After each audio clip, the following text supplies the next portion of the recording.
10 después de Cristo. En lo más profundo de la selva centroamericana, una civilización se derrumba. Los mayas abandonan sus imponentes ciudades y su esplendor se extingue bajo la densa vegetación. Los mayas llegaron a ser una de las culturas más sabias que habitó nuestro planeta. Se asentaron en la zona que hoy ocupan Honduras, El Salvador, Guatemala, Belice y en México los estados de Chiapas, Tabasco y la península de Yucatán. Fueron el primer pueblo en utilizar el concepto del cero. Construyeron pirámides de hasta 70 metros. Desarrollaron una compleja escritura y calcularon el año solar con una exactitud solo superada por los relojes atómicos. ¿Por qué colapsó una civilización que perduró más de 3000 años? ¿Perecieron ante un devastador cambio climático? ¿Agotaron sus recursos naturales? ¿Cayeron víctimas del hambre?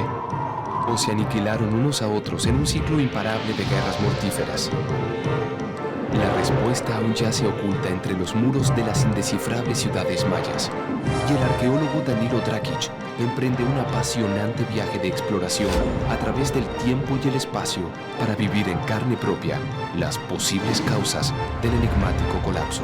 Una exploración a lo más profundo del misterio de los mayas.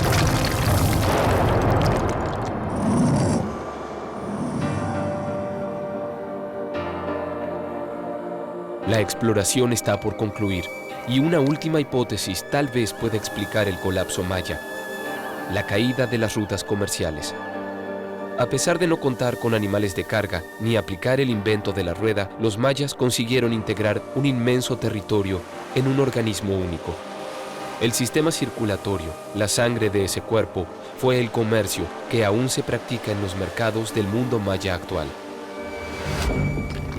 Si vemos el mercado de San Francisco el Alto, como es actualmente, podríamos imaginarnos un mercado en la época prehispánica. Todos estos productos los traen también de afuera, como es la haba, los frijoles, el arroz. Es un poco como lo que pasaba antiguamente en la época prehispánica con el jade o la obsidiana, que casi viene de la misma región. O sea que se siguen utilizando las mismas rutas de comercio, sí, pero con nuevos productos. Sí. El intercambio comercial sustentaba la cultura maya del clásico.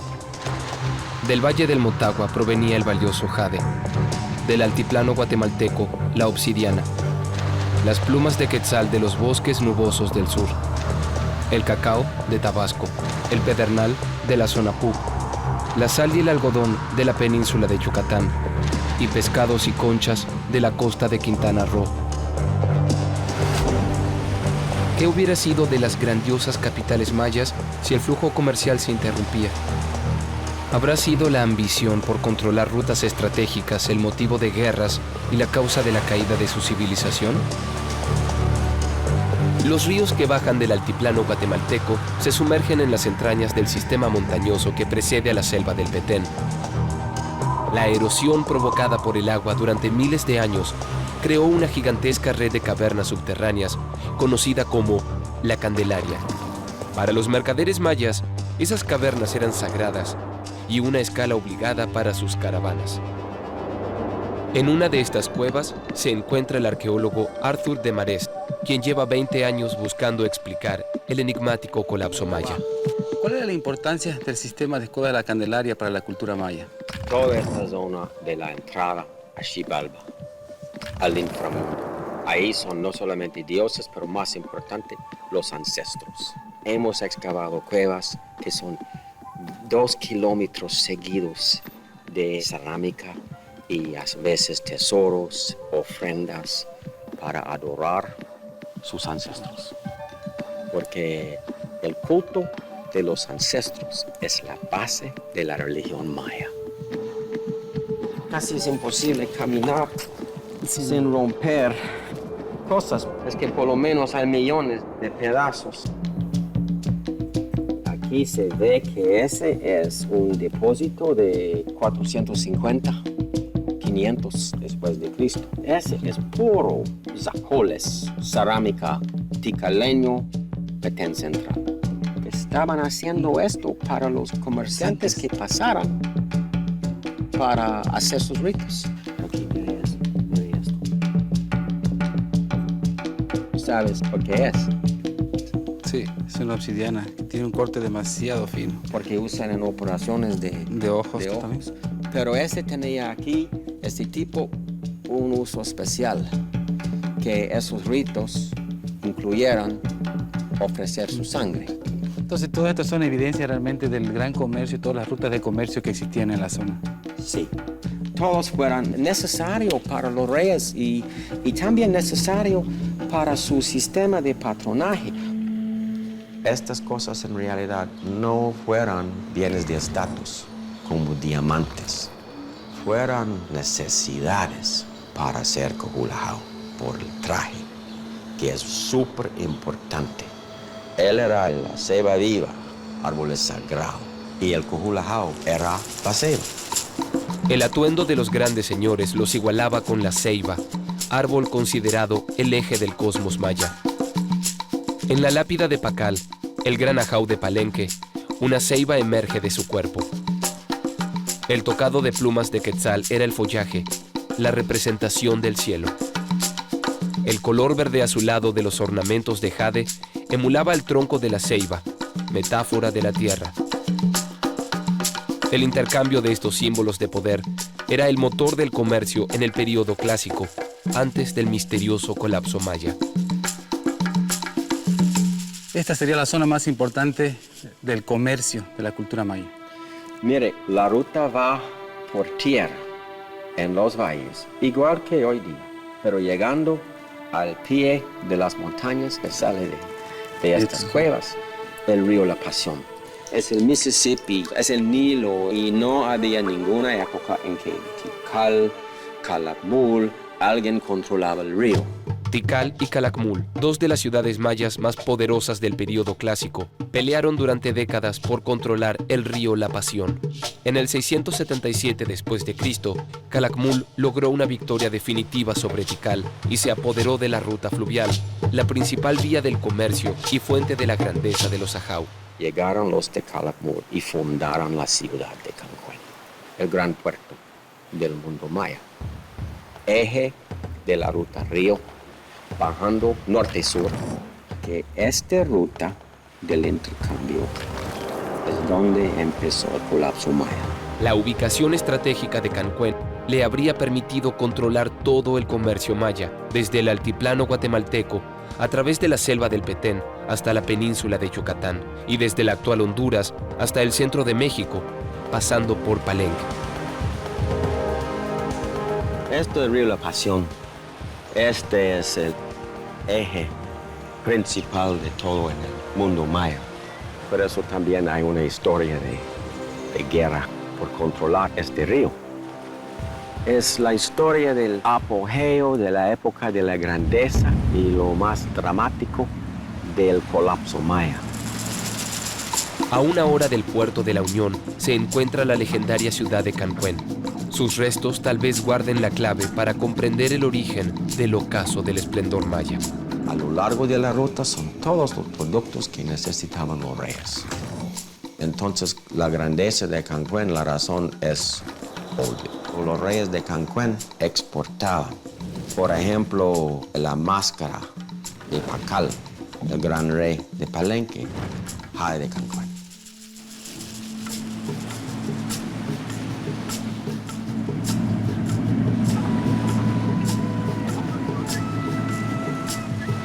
Por el río La Pasión circulaban tanto la mercadería suntuosa como los nobles y los gobernantes de las más importantes ciudades de la región, que ambicionaban el exquisito lujo de Cancún.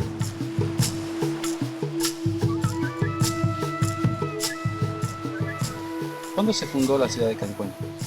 En 657. Sabemos exactamente porque hay mucha escritura. En apenas 200 años, Cancún se transformó en una de las grandes metrópolis mayas, con su característico juego de pelota y numerosas estelas conmemorativas de las hazañas de sus reyes. Monumentos que fueron encontrados misteriosamente derrumbados en medio de la selva.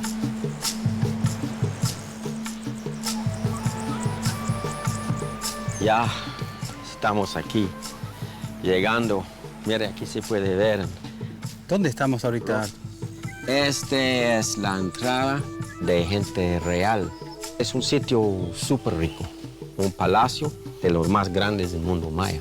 Sus cuartos de hasta 7 metros de altura, cubiertos con obras maestras de estuco. El rey Tachaná quería decir a todo el mundo maya que yo soy rico. Es el que controlaba el intercambio. El palacio de Cancuén ocupaba más de 25.000 metros cuadrados y tenía 170 cuartos abovedados, agrupados en 11 patios y 3 niveles. La ciudad vivió su mayor esplendor bajo el gobierno de Tachanak para finales del siglo VIII, pero pronto la tragedia se ensañaría con la dinastía real. Un siniestro día del 800 después de Cristo, Cancuén fue el escenario de un asesinato masivo. ¿Quién destruyó Cancuén?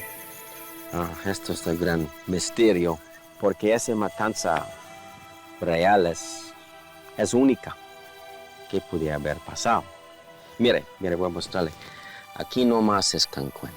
Siempre ha sido ruta de alianza y paz durante apogeos, pero cuando empieza la guerra es por controlar esto, para tener esta ruta. Por su ventaja comercial, Cancuén era una presa codiciada y dependía de alianzas con ciudades guerreras para proteger su riqueza, como Calakmul y luego Dos Pilas, la última que dominó el río La Pasión. Su suerte estaba atada a la de sus aliados. Estos glifos que están aquí representan la visita del gobernante de Dos Pilas. Esta escalinata hieroglífica habla de la visita. Celebraron en conjunto la alianza, pero 8 meses después de esta visita se cayó Dos Pilas. La zona pasó una guerra increíble, ¿ya? Saliendo los campesinos, quemando hasta aldeas. Derrotada Dos Pilas, el destino de Cancuén estaba sellado, y con ella también el del comercio y el sistema político maya del clásico. ¿Dónde encontraste tú estos cuerpos de los gobernantes? La cisterna sagrada, un lugar único en la historia de la arqueología maya.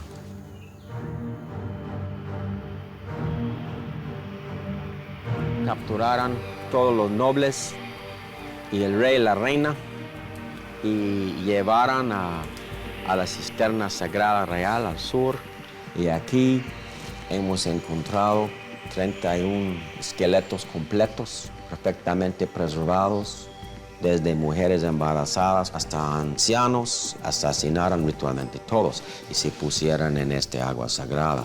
Quizás por eso los pusieron en las cisternas, también para contaminar el agua. Tenés razón, al mismo tiempo matando el sitio.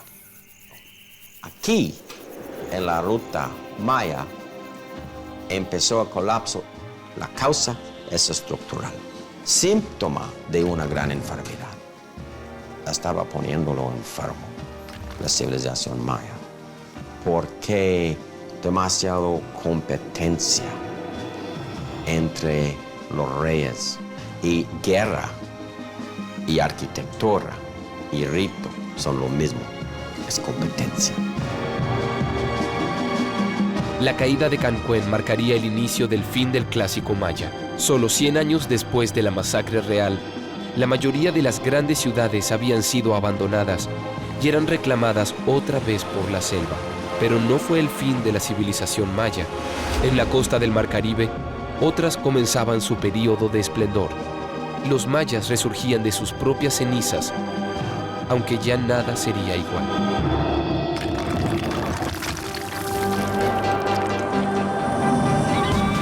Me imagino lo difícil que era en ese tiempo, en esas canoas mayas, poder navegar. En el arrecife cuesta ver donde hay algún quebrado. Ya estamos casi llegando. Como ves, la estructura más alta es el castillo de Tulum.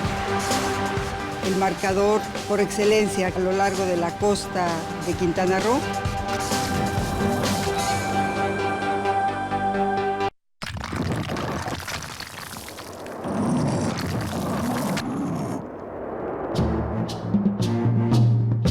El colapso del siglo X no acabó con la civilización maya, pero sí lo hizo con su sistema sociopolítico. En el posclásico, los ajau o grandes señores comenzaron a desaparecer. Su inmenso poder se repartió entre la nobleza y una nueva clase social en desarrollo, los comerciantes.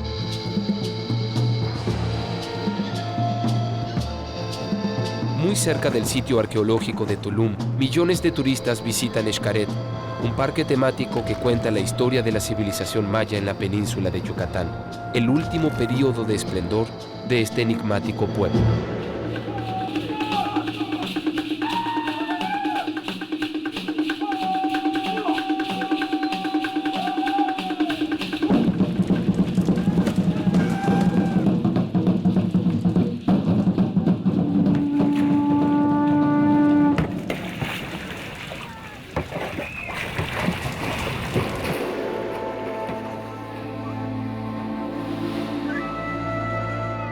Dentro de Xcaret se encuentran los restos de la ciudad portuaria maya conocida como Polé. Allí aguarda la arqueóloga Pilar Luna, especialista en el comercio marítimo de los mayas del posclásico, los grandes navegantes del Mar Caribe.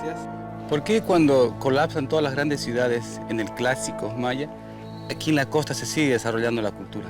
Básicamente por el comercio. El comercio es uno de los puntos importantes derivados de una buena navegación costera que hace florecer esta zona. Y bueno, acuérdate que los periodos no son un corte y otro, son procesos, ¿no? Entonces, mientras una zona va cayendo, otra va levantando. ¿Cuál es la diferencia entre la sociedad del clásico maya y la sociedad del posclásico maya? En la época posclásica empiezan a crecer grupos, sobre todo el grupo de comerciantes, que va tomando poder y que quiere más del poder. En la época clásica, los productos eran suntuarios y eran los que usaba el ajau, que tenía que tener toda la demostración de su poderío. Sin embargo, ya en el posclásico, en lugar de ser un comercio intrarregional, empieza a crecer para volverse un comercio multirregional, que no solo era el trueque, sino también existe esta hipótesis de usar el cacao como una moneda. Según las crónicas españolas del siglo XVI, en la península de Yucatán, un tomate valía un grano de cacao. Una calabaza valía 4. Con 10 se compraba un pavo. Con 100, una canoa de agua dulce. Y con 1000 granos de cacao, un esclavo. Gracias a la navegación marítima, estos productos aumentaban su valor en mercados lejanos y el poder de los comerciantes se consolidaba. ¿Cómo eran estas embarcaciones que transportaban los productos a través de la costa? ¿Sabes qué? Aquí mismo en Xcaret hay réplicas de esas canoas prehispánicas y sí, aunque estas están hechas recientemente, pero es la misma técnica.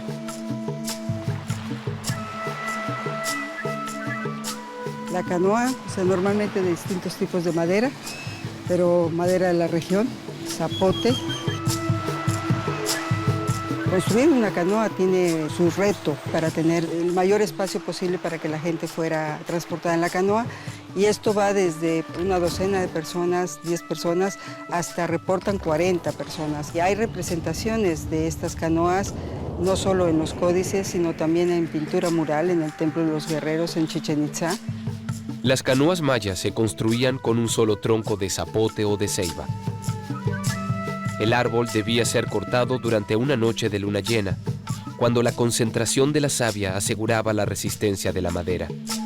Por último, el tronco era ahuecado con fuego y herramientas de piedra. ¿Qué tan estables son estas canoas? ¿Quieres probar? Claro que sí. Adelante, a ver cómo te va. Sí. Recuerda que no iban sentados, entonces hincado o con una rodilla, así, exacto. Para poder quizás ejercer mucho más fuerza de esta forma, ¿no? Por supuesto. ¿La navegación solamente era costera o también se hacía en alta mar? Bueno, siempre que se podía se navegaba lo más cercano a la costa porque es la zona más protegida, pero evidentemente tenían navegación alta mar, requería conocer más los puntos geográficos de la costa, las estructuras que a lo largo de la costa hay y que pensamos que son ayudas a la navegación. Por ejemplo, yo creo que el lugar por excelencia de esto es Tulum. Tenemos una hipótesis y es que el castillo, que es la estructura principal de la zona arqueológica de Tulum, tenía una función también de ayuda a la navegación prehispánica. Es la señal donde puedes quebrar y entrar por el corte del arrecife natural Lo vamos a hacer, lo vamos a recrear para probar si es posible entrar por ese corte hacia la playa. Tulum fue una de las grandes ciudades mayas del posclásico. La mayor fuente de su riqueza provenía del comercio internacional gracias a la navegación marítima. Pero la empresa tenía sus riesgos. Naufragar a causa del tempestuoso oleaje del Mar Caribe o colisionar contra el traicionero arrecife coralino que bordea la costa de Yucatán y que protege al sitio del mar abierto. Esa lancha es la que nos va a llevar a la embarcación. Donde está el equipo de investigadores y colaboradores del área de arqueología subacuática y nos llevará hasta Tulum, siguiendo la ruta de los mayas. Para acá. Vamos a tener que mojarnos un poquito. Cada vez podríamos hacer más.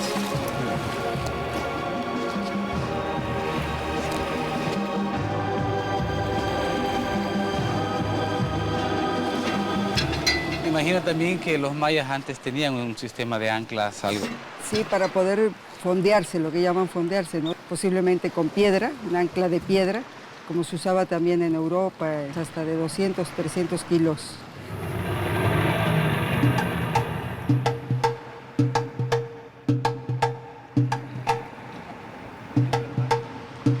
El equipo de especialistas se completa con la arqueóloga y buzo profesional Elena Barba y el experimentado capitán Michael Creamer, quien fue el primero en imaginar la función original del castillo de Tulum. Michael, un capitán de embarcación de origen norteamericano, me planteó la posibilidad de que la parte que da hacia el mar del castillo de Tulum pudiera ser un faro, un alineamiento que permitiera una ayuda a la navegación prehispánica. La travesía comienza en el puerto de Akumal. A menos de 5 minutos de navegación, el catamarán cruza el arrecife de coral, la última frontera que contiene la furia del Mar Caribe.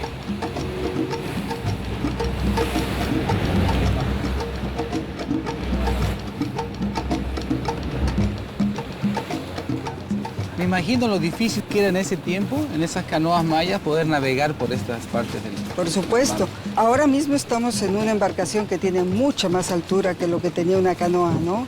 Y cuesta ver en el arrecife, cuesta ver donde hay algún quebrado. O sea, estás viendo la línea blanca de la reventazón de la ola y no puedes alcanzar a ver dónde está el quebrado. La ruta marítima maya cubría la extensa región que va desde la actual República de Honduras hasta la laguna de Términos, al oeste de la península de Yucatán. El mayor peligro era el segundo arrecife de coral más largo del mundo que recorre el litoral del Mar Caribe hasta Cancún. Pero los mayas diseñaron un eficaz sistema de señales que guiaba a sus navegantes entre las principales ciudades costeras. A lo largo de la costa hay estructuras muy claras que marcan dónde hay las caletas, pero también hay estructuras que marcan que ahí no se podía desembarcar. Entonces tenía que esto estar acompañado de un sistema de señalamientos en base a plumas o a colores que permiten una navegación muy segura, sobre todo viniendo por fuera del arrecife, mar adentro, que tiene que enfrentar corrientes importantes, que siempre hace la navegación más difícil. No sé si alcanzas a ver claramente la estructura, esta chiquita, que le llamamos estructuras aisladas. No está marcando un lugar para arribar ahí, pero sí está marcando un lugar que te señala que hay un sitio un poquito más adentro, ¿sí? Y entonces te va dirigiendo.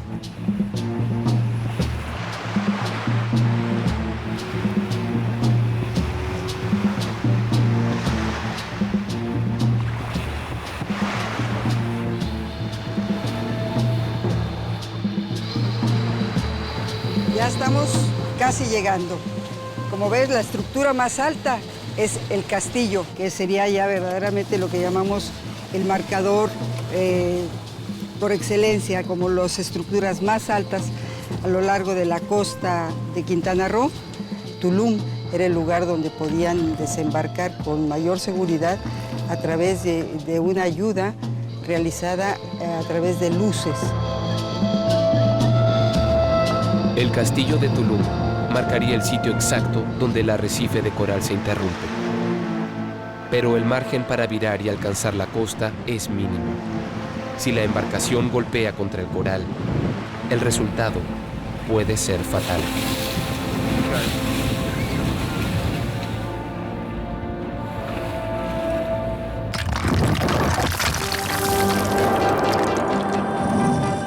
Cuando viene la ola fuerte y cae, puedes golpear. Imagínate no poder ver esa entrada y poder perder todos los cientos de kilos, toneladas de mercancías.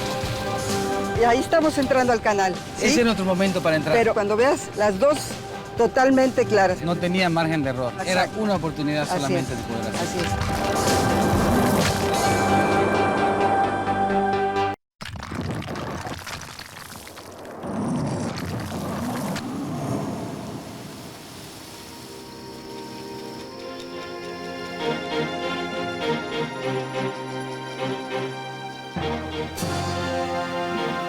Luego del trágico colapso del siglo X, la civilización maya comenzó a resurgir gracias al comercio marítimo.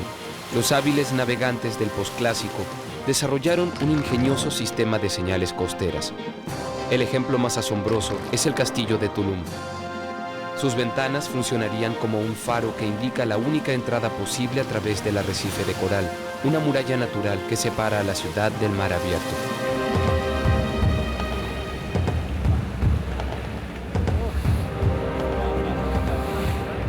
¿Tiene una idea de cuánto mide más o menos el canal?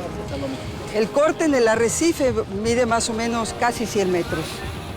Hay un cenote, cuando hay cenotes de agua dulce que hacen su salida hacia el mar, ahí es donde al final cortan el arrecife de manera natural al venir el flujo de agua fresca. No era tan fácil para entrar al canal en la época maya, porque una vez que se hace su vuelta, con una canoa de este tipo, no hay chance para corregir, ni tiene reversa.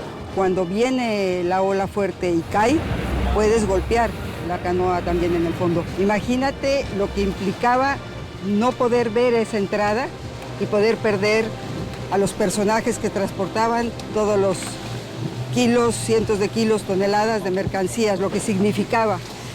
Y en cuanto nos vayamos acercando, vamos a ver primero la luz del lado norte, que es natural, es la del cielo, después la del lado sur. En el momento que las dos luces están francamente a la vista, vamos entonces sí a entrar por el corte del arrecife para demostrar que es un canal muy estrecho, pero muy preciso, que no tiene pierde para la navegación. ¿Esta es la única entrada que existe al sitio de Tulum, Pilar? Es la única entrada segura al puerto de Tulum. El acantilado está situado en un punto geográfico muy alto, mide más o menos 11 metros, y las tres estructuras del castillo miden más o menos los otros 11 metros. Viéndolo desde el mar es muy interesante porque en realidad son como la cara de Shak, el dios de la lluvia. Los ojos son dos ventanas y la cara la conforma la estructura. El funcionamiento del castillo de Tulum como faro se basa en la ubicación de sus ventanas. Debido al diseño del edificio, solo es posible verlas iluminadas por el sol desde un único punto en el mar. Ese punto de observación coincide con la brecha del arrecife y marca el momento de virar la embarcación para atravesar la muralla coralina. No tenía margen de error. Era una oportunidad solamente de poder hacer. Así es.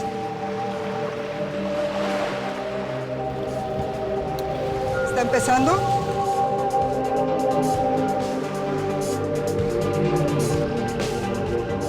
Ahí está ya. Ahí está. Ahí está. Ahí estamos entrando al canal. ¿Sí? Ese es nuestro momento para entrar. Ese es el momento, cuando veas las dos totalmente claras. Ahí quebramos, entramos hacia la playa con seguridad.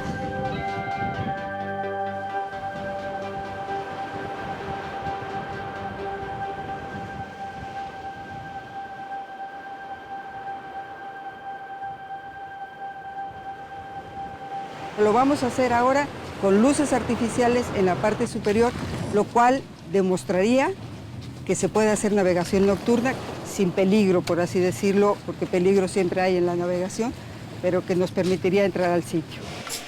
Para ingresar de noche al puerto de Tulum, los ingenieros mayas sustituyeron la luz solar, iluminando artificialmente el recinto superior del castillo. También en este caso, ambas ventanas solo son visibles desde la ubicación precisa de la abertura en el arrecife de coral.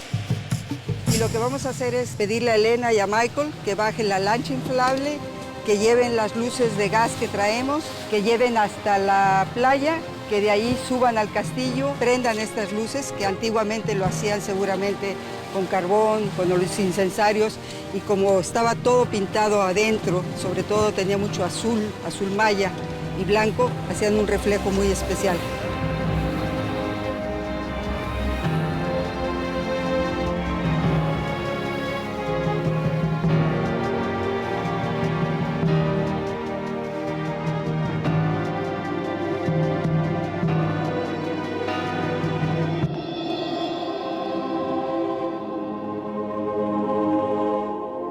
Mientras se colocan las luces en lo alto del castillo, la embarcación atraviesa la rompiente y regresa al mar abierto para completar el experimento.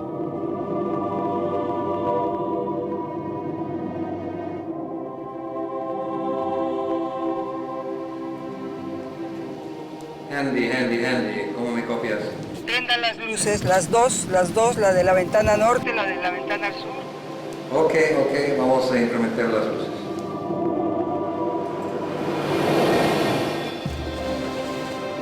Ahí está apareciendo la de la ventana norte, ahora están las dos.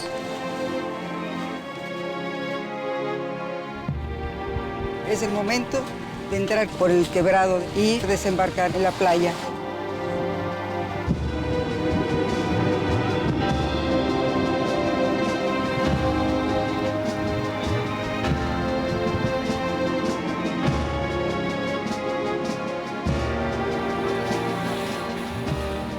Realmente la prueba fue un éxito. Sí. Vemos que sí funciona para navegación nocturna, tanto como para la diurna. O sea, efectivamente el castillo de Tulum tiene esta función de ayuda a la navegación indudablemente. Que bueno, al final esto es lo que ven los españoles a su llegada y ahí se da un corte también en el proceso social de la cultura donde viene un cambio. Se podría considerar que el gran colapso de la cultura maya es la llegada de los españoles. Definitivamente da una terminación de un ciclo de la civilización maya por el encuentro de estos dos mundos. En 1518, Tulum fue vista por los españoles por primera vez. Pocos años más tarde sería conquistada y su población sometida a la esclavitud como todos los pueblos mesoamericanos. Pero la conquista española no terminó con la cultura maya, sino que dio origen a su tenaz resistencia. Desde 1546 hasta el presente, las insurrecciones se sucedieron como un reguero de pólvora a través del mundo maya. La mayor de estas rebeliones fue la Guerra de Castas. Durante 50 años, los mayas de Yucatán dominaron toda la península hasta comienzos del siglo XX. Los descendientes de los mayas que pelearon la Guerra de Castas nunca se rindieron. Mantuvieron su organización militar y el corazón de su movimiento es el pueblo de Tixcacal Guardia, en lo profundo de la selva yucateca. Don Santos Cat es uno de los dignatarios mayas de Tixcacal Guardia y vive rodeado por los restos de un antiguo centro ceremonial de sus ancestros, aún inexplorado. Muy bien.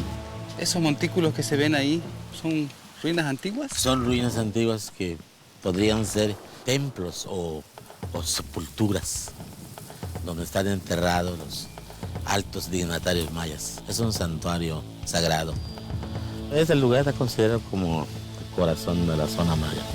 En 1901, cuando el ejército mexicano recuperó la península de Yucatán, los mayas huyeron a lo más profundo e impenetrable del monte y fundaron 11 comunidades en las que continuaron la resistencia. ¿Usted tuvo familiares que lucharon en la Guerra de Castas? Mi abuelo, el difunto, don Eulalio Cat, él fue uno de los comandantes de la Guerra de Castas. ¿Usted qué cargo tiene dentro del...? Soy escribano, son los que escriben la historia de lo que está sucediendo, todo lo que pasa, y se forma en un libro y se guarda en la iglesia. En el gran santuario maya que es Chan Santa Cruz Balaná, hoy Carrillo Puerto. La historia de la Biblia de los mayas, también es algo muy valioso para nosotros. Los mayas que pelearon la guerra de castas fueron conocidos como Krusov por su adoración a la cruz parlante, una suerte de oráculo que mantenía vivo su espíritu rebelde con mensajes divinos. Aún hoy conservan su cruz en un templo inexpugnable para los extranjeros. Entre sus tesoros también se encuentra la crónica del pueblo maya en Yucatán, fechada según el calendario profético ancestral, que finaliza el 21 de diciembre de 2012 y que marcaría el inicio de un nuevo ciclo en la historia del mundo. ¿Qué dicen esos libros sobre el final del calendario? Pues él relata muchas cosas y una de las cosas dice que estamos en el pico de año, que ya se termina la era cristiana. ¿Qué va a pasar con la cultura maya después? Y la gente dice que la Biblia, hasta los viejitos, ellos dicen que regresa cuando se acabe esta generación, otra vez los que tienen poderes sobrenaturales. Y nunca nos vencerán, porque los mayas siempre quieren el poder de Dios. Y el Dios que tenemos aquí en Ciudad Guaya.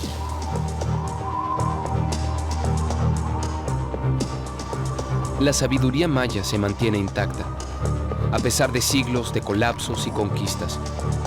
Sus profecías perduran como un eco de tiempos pasados que podrían retornar. La exploración culmina en el sitio de Cobá, donde una de sus tantas estelas guarda el registro en piedra del final de una era y el incierto comienzo de un nuevo ciclo. La estela de la profecía de 2012.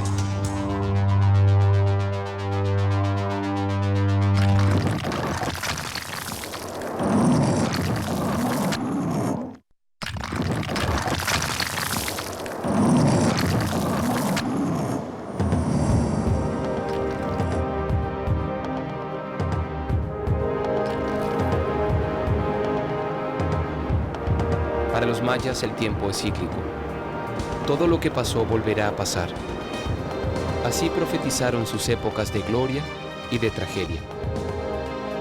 En la legendaria ciudad de Cobá se conservan rastros de la última profecía maya.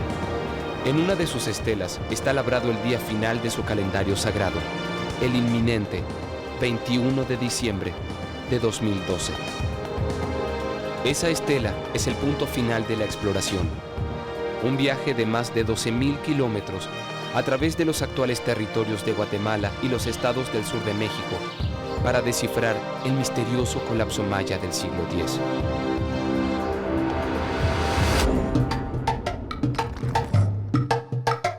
En la imponente ciudad de Uxmal, los mayas alcanzaron un desarrollo arquitectónico sin igual entre las antiguas civilizaciones de América. También puedes ver cómo las horizontalidades, los ritmos en las entradas, hay realmente un diseño, hay realmente un proyecto para poder llevar a cabo todas estas construcciones. A pesar del avanzado desarrollo alcanzado en su arquitectura, las técnicas de construcción mayas demandaron enormes cantidades de árboles y agua para la fabricación de su preciado estuco, lo que los llevó a provocar un impacto ambiental fatal. Mira cómo se deshace, mira cómo prácticamente se hace polvo. Mira. Solamente en el contacto con el agua. Para construir una pirámide, ¿cuánto calculas tú? Miles de árboles. Miles y miles de árboles. Toda esta construcción implicó una quema excesiva de árboles para la producción de la cal, disminuye la lluvia y épocas muy fuertes de sequía, lo que propició el abandono de todas estas grandes ciudades.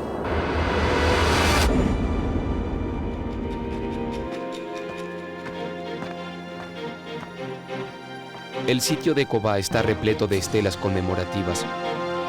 En ellas, los mayas del clásico llevaron un registro preciso de las hazañas de los ajaos, señores todopoderosos que protagonizaron la Edad de Oro. Pacal, el señor de Palenque, fue sin duda el más glorioso. ¿Qué es lo que realmente lo hizo tan grande a Pacal para que pudieran construir todo esto? Pacal toma el poder en el año 615 y es el gobernante más prestigiado porque concibe la ciudad y lo que tenía era un dominio de una vasta región que es los actuales estados de Tabasco y Chiapas. El colapso maya pudo haber sido una suma de factores. Al hacerse prisioneros a estos ajaw, la gente ya no tuvo a quien ungir y entonces emigraron a otras latitudes. Para mantener su poder, los grandes señores entablaban guerras sagradas, cuya meta era capturar y finalmente sacrificar al gobernante rival. Estas lanzas podían ser como emblemas, ya sea de cazador, de guerrero. Los grandes señores presentan siempre una lanza, en este caso, como un símbolo de poder. El hecho de la guerra señorial debilita a las ciudades mismas. Esto es uno de los elementos que llevaron seguramente al colapso de las ciudades mayas en el periodo clásico. Los murales de Bonampak son la mejor fuente que se conserva para comprender la necesidad de sacrificios entre los ajaws. ¿Cuál es la importancia del sacrificio de un gobernante en la cultura maya? De alguna manera es la forma en que tú estás matando no solamente al personaje humano, sino adquiriendo su poder y su energía. Como puedes ver, es la presentación de varios nobles. Y otro elemento importante es es una persona adulta, pero está sosteniendo en los brazos a un niño. Se ha especulado mucho en que este niño sea la presentación del hijo y el heredero al trono de Bonampak. Y entonces él tendría en algún momento determinado realizar una batalla para capturar a alguna ajaw de otra comunidad y darlo en sacrificio para conmemorar su ascenso al trono. Tienes que capturar a un gobernante. Sí. Es algo clave que tienes que hacer. Se necesita para culminar el evento.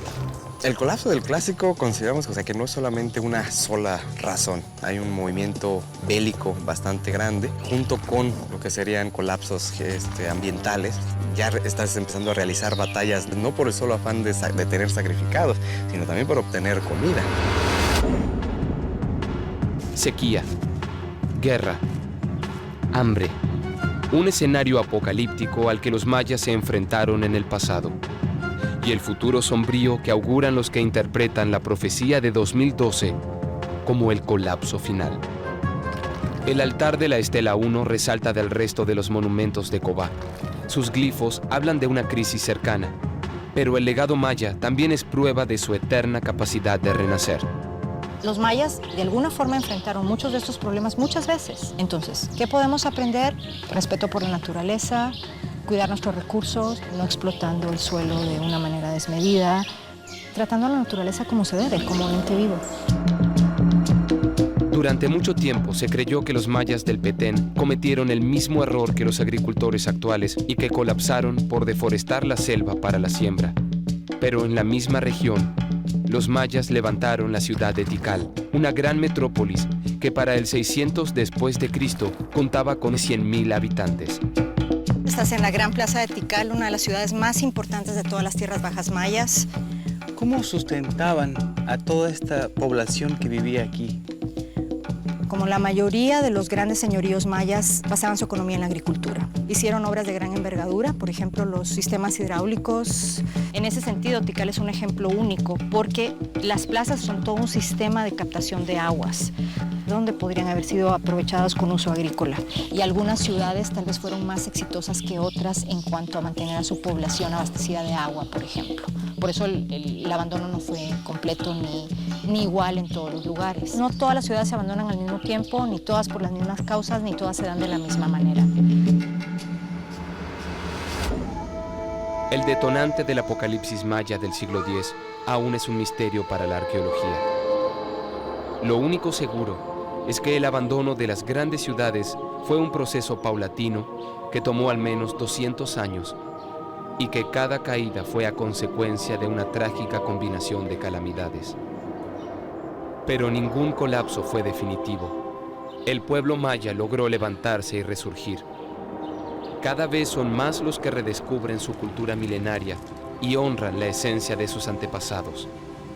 Espíritus que guiaron la exploración a lo más profundo del misterio de los mayas.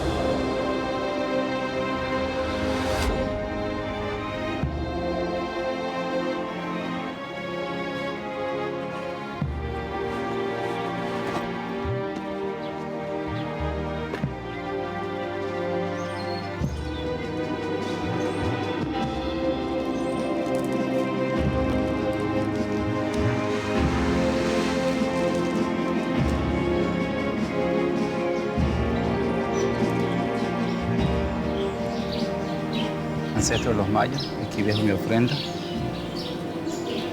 por haberme permitido conocer sus ciudades, sus costumbres. Dejo esta pluma que me acompañó en mi viaje. Fue un viaje mágico. Les agradezco por todo.